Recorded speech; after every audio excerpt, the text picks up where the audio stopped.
और है आप सभी को सावन के इस पावन महीने में आइए श्री त्र्यंबकेश्वर ज्योतिर्लिंग की महिमा के बारे में बात करते हैं। श्री त्र्यंबकेश्वर ज्योतिर्लिंग नासिक शहर से 25 किलोमीटर की दूरी पर ब्रह्मगिरी की तलहटी में एक अत्यंत पावन तीर्थ स्थान है।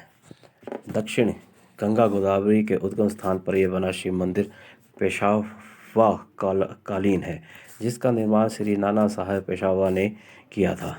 इस मंदिर की रचना यंत्राकार में की गई है। मुख्य मंदिर के ऊपर पंचधातु की ध्वजा शोभायमान है तथा मंदिर 5 गोपुरों का बना हुआ है, जिस पर 5 स्वर्ण कलश स्थापित है। मंदिर का प्रांगण काफी चौड़ा तथा इसके 4 प्रवेश द्वार हैं। मुख्य प्रवेश द्वार उत्तरायण दिशा में है।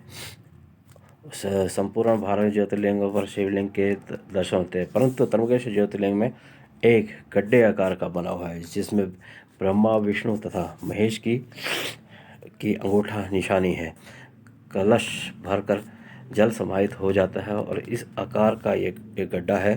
कहा जाता है कि जब तक भगवान त्र्यंबकेश्वर का क्रोध शांत नहीं होता तब तक दूध तथा जल इसमें समाहित होता ही रहता है। क्रोध शांत हो जाने पर गड्ढा भर जाता है।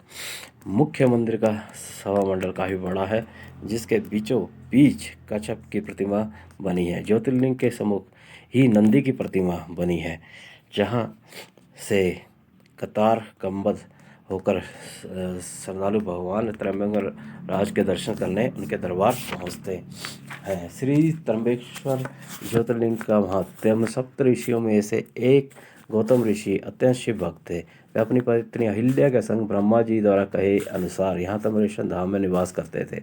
एक बार पृथ्वीलोक में भयंकर अकाल पड़ा, जिसके निवारण हेतु गौतम ऋषि ने अहिल्या के संग भगवान भोलेनाथ की आराधना की। भोलेनाथ ने वरुण देव को आज्ञा दी कि गौतम ऋषि की सहायता करे।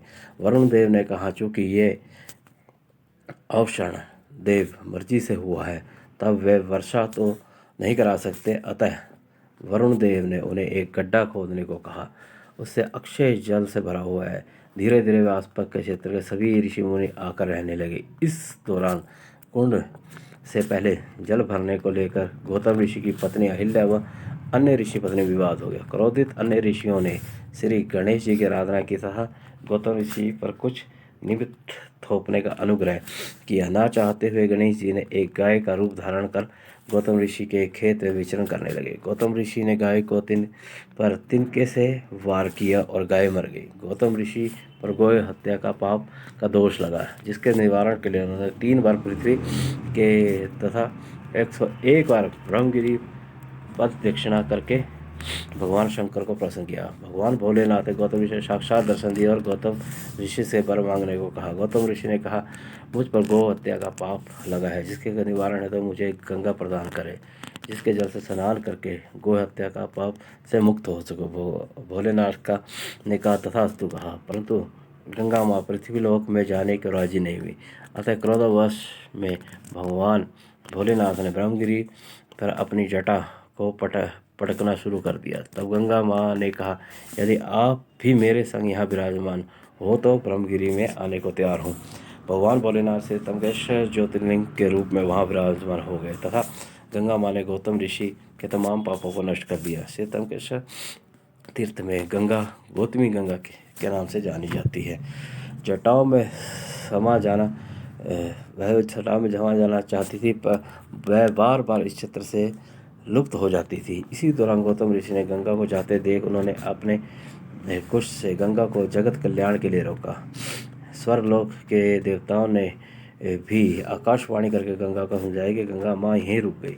गौतम ऋषि द्वारा कुश को रोकने जाने के इस स्थान पर नाम कुशाव्रत तीर्थ पड़ा। जो मनुष्य इस कुशाव्रत तीर्थ से स्नान करके त्र्यंबकेश्वर के दर्शन करता है, उसे अश्वमेध यज्ञ जैसा फल प्राप्त होता है। कहा जाता है, कुशाव्रत तीर्थ पर मात्र खड़े हो जाने से समस्त पापों का अंत होता है। कुशाव्रत तीर्थ पर परकोटे के रूप में बना है। यहाँ भक्तजन अपने पितरों की आत्मा की तृप्ति के लिए त्रिपिंडी श्राद्ध करते हैं। भगवान श्री राम ने पिता का श्राद्ध कर्म इस स्थान पर किया था। धर्म के स्थान तीर्थ धाम में काल सर्प दोष निवारण पूजा का बड़ा महत्व है। अहिल्या गोदावरी संगम यहाँ ये स्थान में श्री त्र्यंबकेश्वर मुख्य मंदिर के पूर्व दिशा में नारायण बलि, नाग बलि, कर्म विधि, पूजा विधि की जाती है। गंगाधार यहाँ माँ दक्षिण गंगा गोदावरी का प्रमुख उद्गम है। ब्रह्मगिरी पर्वत, इसे शिव स्वरूप ब्रह्मगिरी भी कहा जाता है।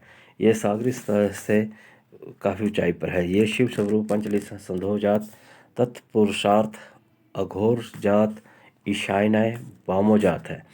इन 5 लिंगों के दर्शन करने से मनुष्य के तमाम दुखों का अंत होता है तथा ईश्वरीय भक्ति जागृत होती है। स्वयं ब्रह्मा के श्राप से भगवान भोलेनाथ पर्वत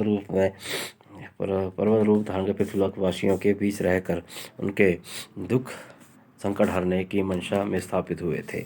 नील पर्वत, इस पर्वत पर माता नीलिमिका, गुरुदात्रेय तथा माँ मंटावा देवी का स्थान है। ये स्थान भी भक्तों के लिए उद्धार करता है। संत श्री निर्विघ्ननाथ मंदिर, नाथ संप्रदाय गुरु गही नाथ के शिष्य निर्विघ्ननाथ का यह मंदिर त्र्यंबकेश्वर के पश्चिम छोर पर स्थित है। माघ मास में यहाँ 3 दिवसीय मेला लगता है जिसमें लाखों श्रद्धालु यहाँ पे एकत्रित होते हैं। श्री त्र्यंबकेश्वर धाम पहुँचने के लिए नासिक शहर के सभी प्रमुख महानगरों से रास्तों में रेल मार्ग से जुड़ा हुआ है। नासिक शहर से 25 किलोमीटर दूर ये स्थान स्थित है जहाँ शासकीय तथा प्राइवेट बसों द्वारा आसानी से पहुंचा जा सकता है। ठहरने की व्यवस्था तथा खान पान की यहाँ पे अच्छी व्यवस्था है और यहाँ पे श्रद्धालु यहाँ के उपाध्यायों पंडितों के निवास पर ही रुकते हैं। यहाँ सभी प्रकार के भोजन उपलब्ध हैं जिनमें महाराष्ट्रीय भोजन प्रमुख है। तो ये थी त्र्यंबकेश्वर की महिमा। तो आइए एक बार फिर ओम नमः शिवाय का जाप करें। ओम नमः शिवाय, ओम नमः शिवाय, ओम नमः शिवाय, ओम नमः शिवाय। त्र्यंबकम यजामहे सुगंधिं पुष्टिवर्धनम् उर्वारुकम् वन्दनाय मृत्युमुक्षय मामृतात्। ओम नमः शिवाय।